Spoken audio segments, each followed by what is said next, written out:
evening, everyone, and welcome to ANZSOM members. This is our second evening on telehealth. My name is Dominic Yong. I'm the ANZSOM President-elect, occupational physician from Melbourne, and a recent practitioner on telehealth.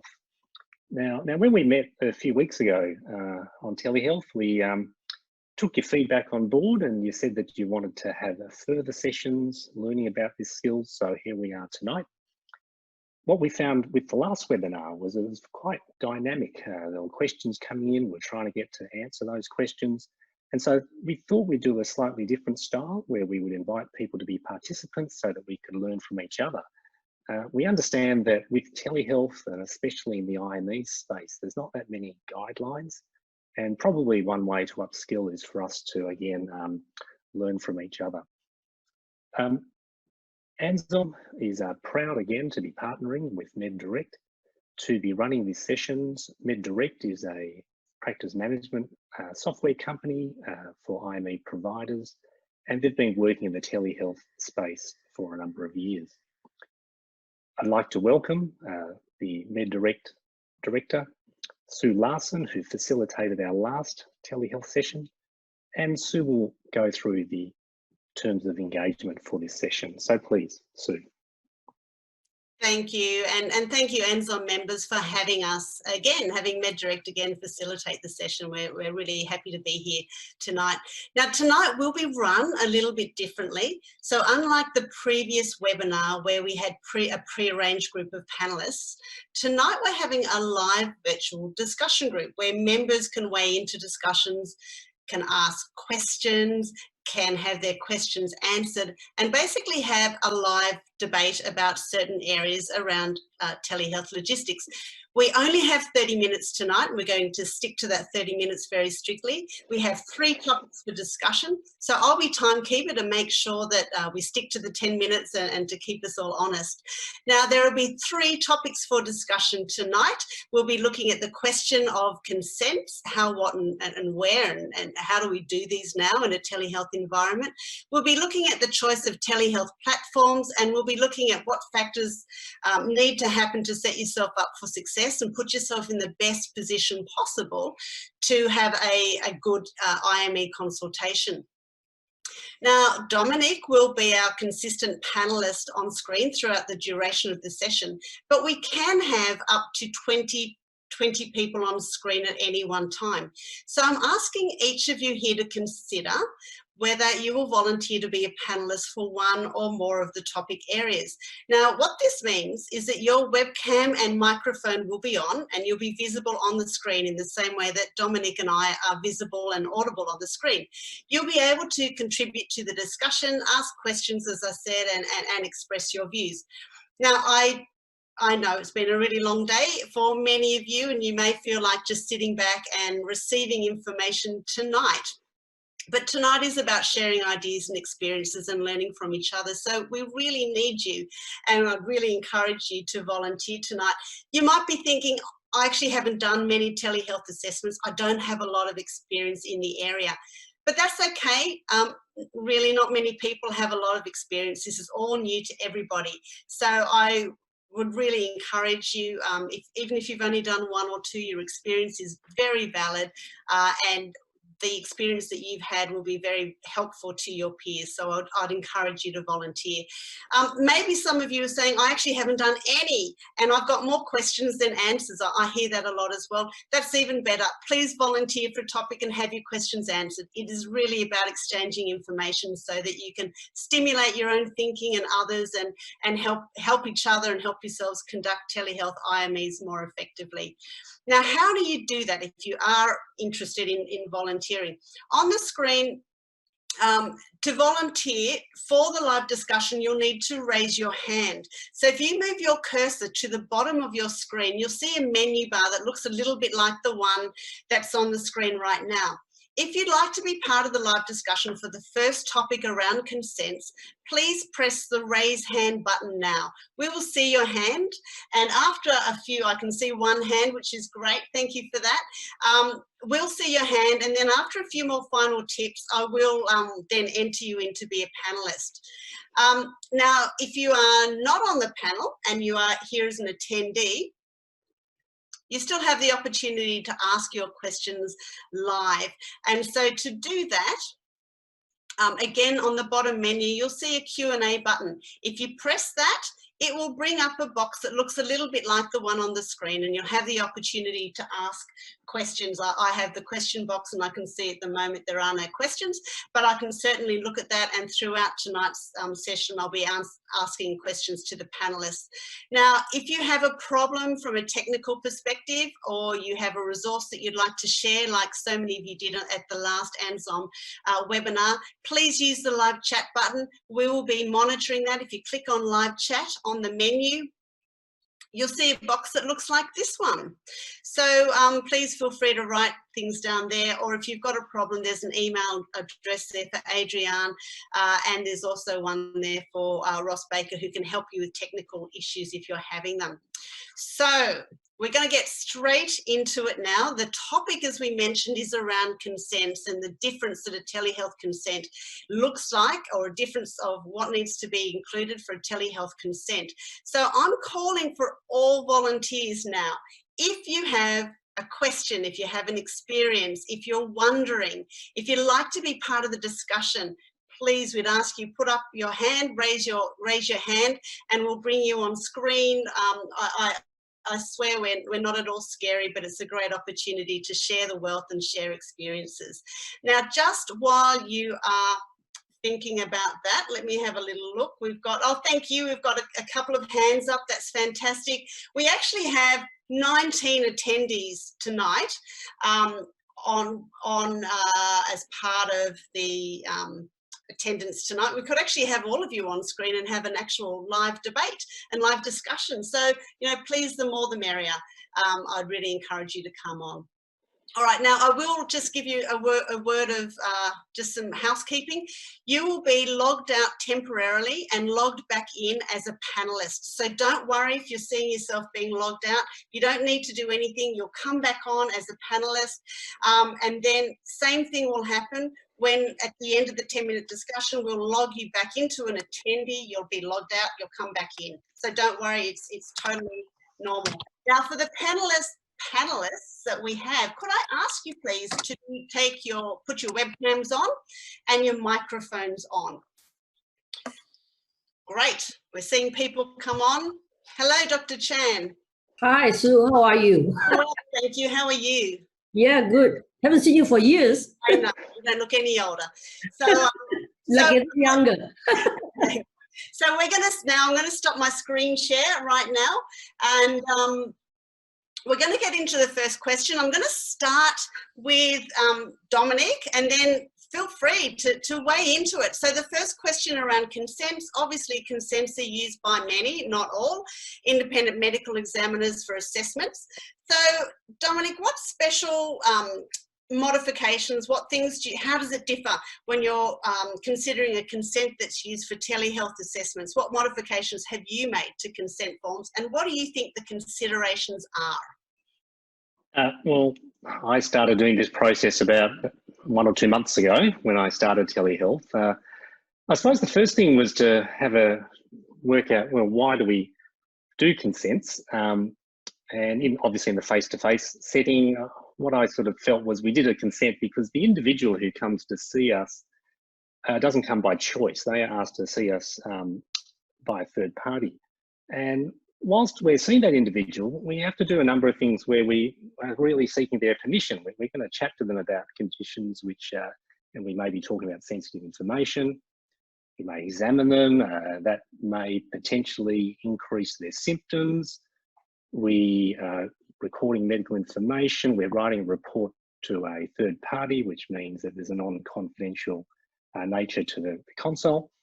And I suppose when I reflected, really face-to-face compared to the telehealth, the reason why I do a consent is exactly the same, but really what's the difference is, well, how do you do it? Because with a face-to-face consult, the individual's there with you. They can read the document. They can ask questions. Then when they sign the document, you've got that little bit of paper in your hand, and that's maybe your green light to go to start the consultation. But when it comes to the telehealth, you don't have that. So I was trying to work out, well, what are the ways you could go about doing that? And so, you know, one option could be to send the documents to the third party, which goes to the individual, and then they have to fill it in and get it back to the third party to you. It could happen, but you know, there's a few logistical issues. You could potentially send it to them in advance or real time through the third party, and they could potentially, you know, hold the document sort of up to you up to the camera, and you could take a screenshot. But you'd probably then also need to get a consent that you're recording, you know, the consultation. Or the other one is potentially a verbal style consent. So I mean, I can tell you what I do, which is you know, we send out the paperwork through the third party to the individual, and then when I start the telehealth consultation, I'll check that they've received the paperwork. I'll see whether they have any questions, then ask their permission and really obtain their consent then. And when they say yes, then I acknowledge their consent and then put it into the report. And just make sure it's documented in the report. And I think I learned that technique. I think I went to one of the other previous webinars, and one of the lawyers said that was a reasonably sound approach given the situation we're in. You know, you can't potentially get an actual signed document, but it's not bad. So anyway, I'd be interested to see from the panelists, and I can see panelists from WA, Karina, and New South Wales. Hi, and please, you know, feedback. What do you think of that process? Yeah, I like the process of sending the consent form to them beforehand, and not getting because and making sure that's signed off beforehand, and then just going verbally through with them at the start. Look, it's a pandemic. Yes, we're doing this by telehealth. Are you comfortable with that? Are you comfortable with this platform that you nominated from prior? There's a little document that goes out that asks them to nominate which platform they want to work off. And then so far they've always said yes. I also explained to them that if the consultation drops out at any point or something goes wrong, the meeting will end, and I'll ring them by their phone, on the phone, and we'll work out how to restart the meeting. I also explained that sometimes we do have to default to a physical face-to-face. Sometimes the telehealth consultation is just not enough, but we may not know that until we've got through the telehealth consultation and realised that. I did have a situation today where a patient who was scheduled to physically be seen with me in the room decided not to turn up at the last minute, but did request to have a telehealth consult. I think it's wise to check with the referring party first that they're happy for you to swap to a telehealth consult if a physical face-to-face consult has been scheduled, or vice versa. The referring party may not be happy for sudden chops and changes, or something may go wrong with it, and you'll get the blame anyway. So just some pitfalls to watch out for.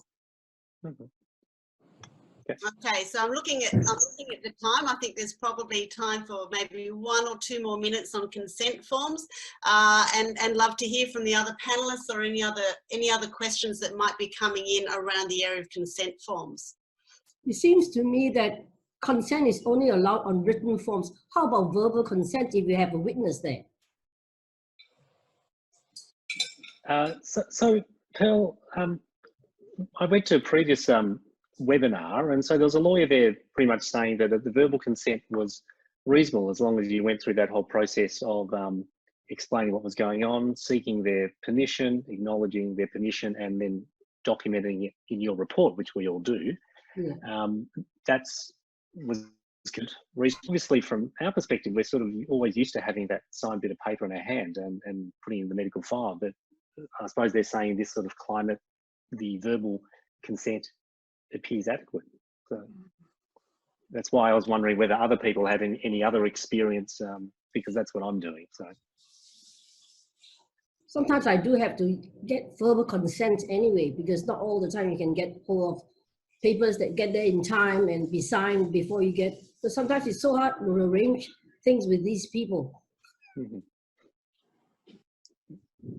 How about our other panelists? Any other comments around what you do and potentially also what you're putting in your consent forms? I'll just mention, you know, I work in a totally corporate environment where I'm an employee of a large multinational, and my patients are not individual, they're employees. And we don't necessarily go to the extent every time there's a video consult of getting consent. We know it's implicit. They know we're trying to help them, and we explain the process, and that's how we've run the process. So it's very interesting hearing from you that there's some that think there may be need for explicit written consent. It's an interesting concept. So thanks for that. I don't work without a written consent. I always make sure I've got something in writing. I've had, because it can happen where they withdraw consent, you can't then release a report. It's very difficult. Okay, so thank you to our panelists. I just have one comment to make, a comment that's been made on the question, which is around DoxyMe and CoView, also have inbuilt consent forms. For those of you who are thinking about how do you manage the logistics of getting a consent form, and that also takes into account the fact that some people don't have a printer either to actually print off something that you send to them. So thank you for that comment. What's going to happen right now is that we're going to log you panelists off. You're going to go back into being attendees. If you'd like to volunteer again, please put your hand up. It's just how the tech works. Thank you very much for being part of this first one. All right, now we're going to share screens again. And the next one that we're looking at is video conferencing platforms and security. So if you would like to weigh into this one, to share with the group what you're doing, to talk about some of the challenges or some of the questions. I know this is, you know, this is a topic that could go on all night because it's, you know, how long is a piece of string? So please, if you'd like to weigh into this discussion, raise your hand and we will start to let you in. Bear in mind, you'll be logged out and you'll be logged back in again. So I'm going to now just stop sharing my screen again. Welcome back, Dr. Hirschfeld. Thank you for being brave and coming back in. So let's start with the first question. And again, to either of you who'd like to answer this, you know, there's been a lot of discussions around which video conferencing platforms to use, particularly from the perspective of first, you know, security, privacy, etc. Dr. Poppenbeck. We've also got the question around ease of use, not just for the doctor, but for the other person at the other end who may not be particularly tech savvy as well.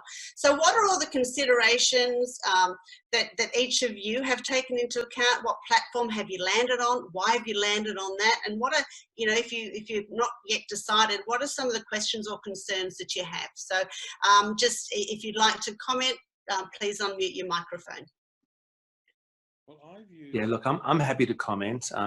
I work for a oil and gas multinational, and we have, you know, 70, 80,000 employees around the world. So it's a pretty major company with a lot of security around, obviously, privacy and IT access.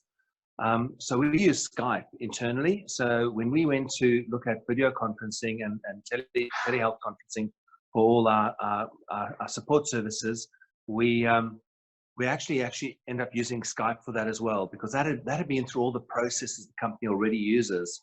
So now we have offshore oil rigs, we have health centers in remote areas, and we do a simple one-on-one Skype consultation, which is totally secure for all parties involved. And that seems to work for us, and University of Queensland helped set that up for us. So that's how we end up with that particular solution. Okay. Well, I use MEDirect, you know, the platform. Dr. Poppenbeck, could you speak up a little? Oh, sure. I use the MEDirect platform. Is that okay? Yes. Yeah. As you know, but I still get dropouts of either loss of sound or loss of vision, which is very stressful. I really think this telehealth thing is one of the most stressful things I've ever done. I don't know. you know, there are obviously other platforms and you've got to have 3 or 4 of them up your sleeve. But I'm not too sure how to do that. I'll share one experience I've had. I suppose originally I was looking at Zoom when I first started, but then there were issues with sort of privacy, security. Having said that, I received an email today saying that Zoom's, the latest version's got end-to-end encryption, so that should address some aspect there. One of the most recent IMEs I did, I use CoView, which is a paid subscription, and that works generally well, but we had difficulties with the video link, and so I then had an audio connection. So I had my landline, and then I was using CoView to have a chat with the individual. But I knew that because the screen was sort of freezing and then sort of going and a bit of a lag. So then when we did the examination component, then I swapped over to Zoom just to do the physical exam over that. So I think, you know, just be prepared to use multiple programs and do what you can to complete the assessment if you can on that one day. But that was my experience just the other day. That's pretty difficult for most of us who aren't terribly computer savvy. I sometimes wish I were a 9-year-old and I'd be familiar with all of this, but you know. Hi Marcus, hi Peter. So nice to see you, Ralph. Likewise, very nice. Ralph, I can't hear you, but my comment, I am very newly come to this whole game from a background much like Marcus's, but there are a couple, and so I've looked at most of the platforms, and I think CoView is very good, albeit I haven't used it in a practical exam context. Those watching may be interested to know that through the COVID arrangements with the local PHNs, you may not even know about PHNs, but you can get access, at least at the moment, to CoView by a thing called Health Direct, which is the Commonwealth Government's program. And you don't have to pay $30 a month or $40 a month or whatever. Seems to me that the money's irrelevant, and as far as I can determine, it's the same program.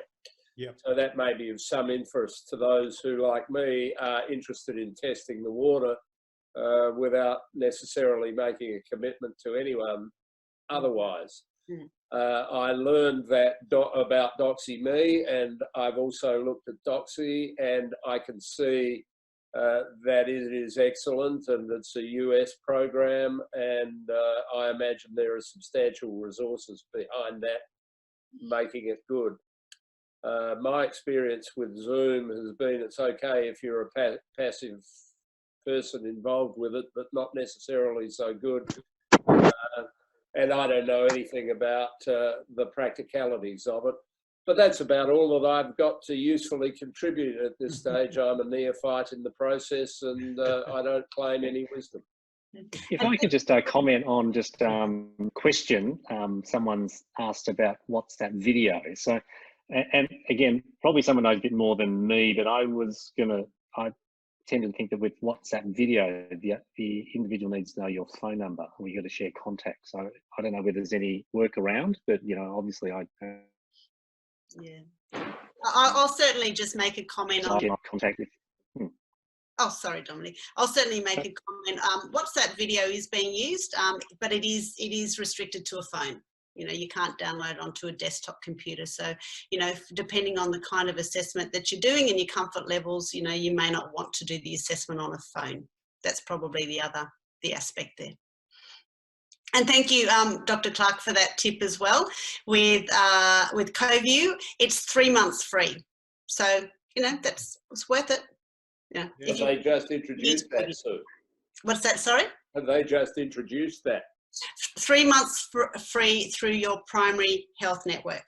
As per your comment, the free period is for 3 months. Oh, okay. Primary health network.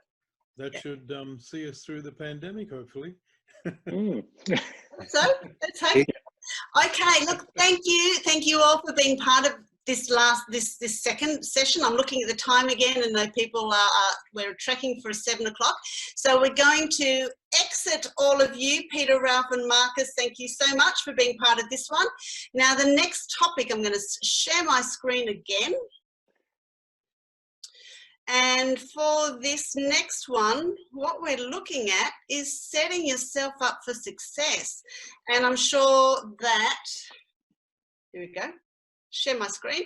I'm sure that any of you who have done a couple of these would know how important setting yourself up for success is. So start putting your hands up if you'd like to weigh into this and to contribute or ask a question. And don't forget, there is a Q&A section as well if you don't want to be on screen but you'd like to ask a question. Hello again, Marcus. Thanks for coming back. So calling for volunteers if you'd like to be part of this one. Now, I've heard some very interesting stories from all of you, many of you around, hi Karina, welcome back. Around, your microphone is on mute, Karina.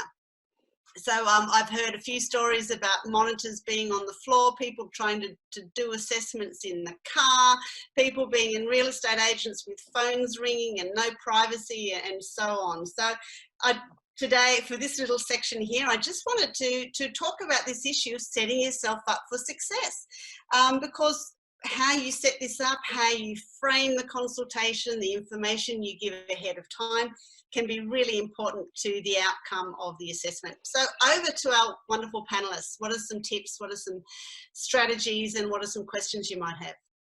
So I'm happy to jump in ahead of everyone else. Well, we started this telemed about a year ago because in our organization, we did a trial of telemed, how we can support people in the remote locations that we serve. And we had the good fortune to have an external set of consultants come in, and they trained us all. They taught us very basic, simple things about where you position the camera.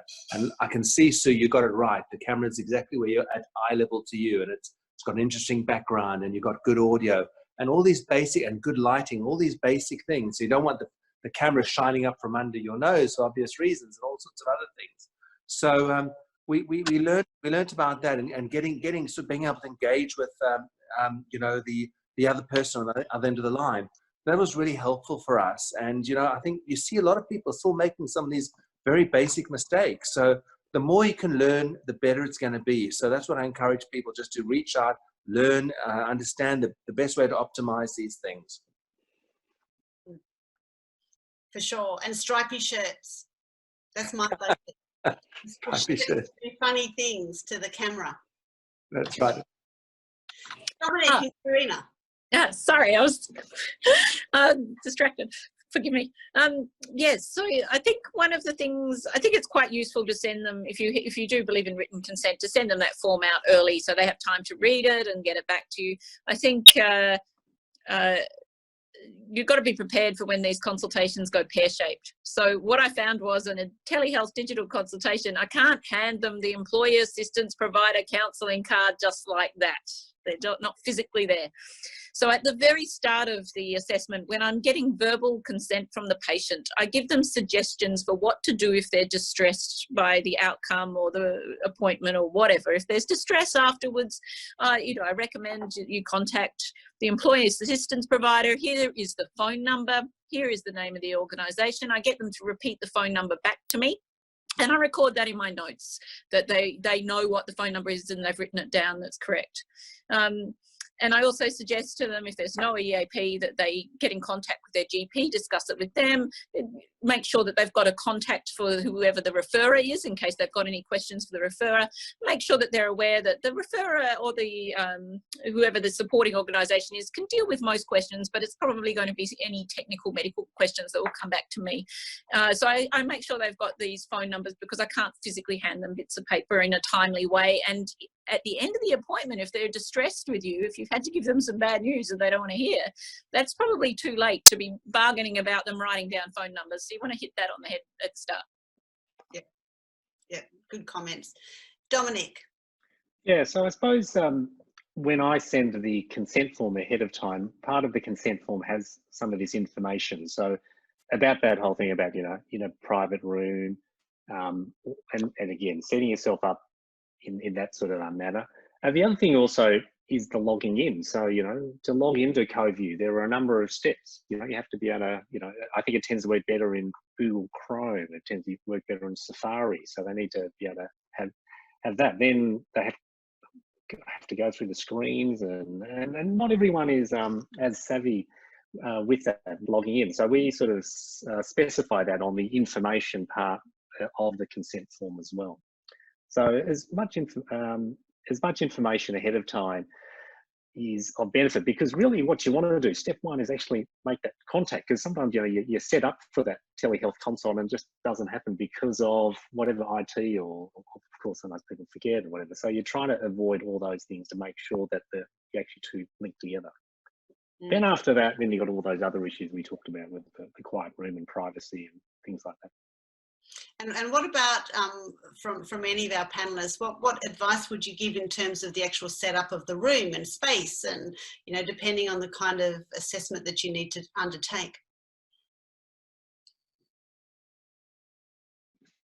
Yes, need lots of space. So again, if you're going to examine someone, then you know, for example, if it's a, you know, a shoulder examination, then you're not going to do it this close to the camera. You know, you need to tell them to go back and, you know, for example, move your arms. So yeah, you need to ensure that you can at the end feel comfortable that you've done the assessment appropriately. And for example, like if you're doing the examination, it's, you know, you got to advise them it's going to be a private room, because at some point I might need you to partially undress so that I can assess that particular body part. Because sometimes, you know, they feel they can just do it in their lounge with their family, and you probably have to advise them that that's probably not appropriate. So yeah, as face to face, you know, you wouldn't do it in front of the rest of your family potentially. So. For sure. Okay, so we're now at 7 o'clock, 7:01. I'm just going to put a last call out for any final questions, any final comments from our panelists. We are committed to wrapping up at 7 o'clock, or well, we're a bit over now already. So any final comments from our panelists? I think Dominic's right. It's good to ask who is in the room with them, because you can't always see who else is there. So you ask who is there, you know, who are they, and record that as well. Yeah. Thank you. Thank you to our panelists again. Thank you all for being on the line tonight. Thank you for submitting questions and participating in the online chat. We'd obviously love to have your feedback in terms of the format. Is this something that you've found valuable? Is this something that you'd like to continue? And for another webinar, are there particular topics that you would like to weigh into? So thank you so much for all being here tonight. I'm going to hand over now to Dominic. Your final word. Yeah, no more talking about telehealth at the moment. So really just I'd like to, again, thank everyone for attending. I'd love to thank Sue for facilitating this sort of interactive session, which is new for us, but I think hopefully the feedback's positive, it's worked well. Really, for all the ANZSOM members, you know, webinars are the way that we're going to be delivering educational sessions for the following few months. So please let us know what topics you'd like to cover. Let your branch know. Let the executive know. And of course, if you've got any ideas, by all means, lead another educational session. So until then, thank you for joining us for this brief follow-up to webinar, for telehealth webinar, and good night.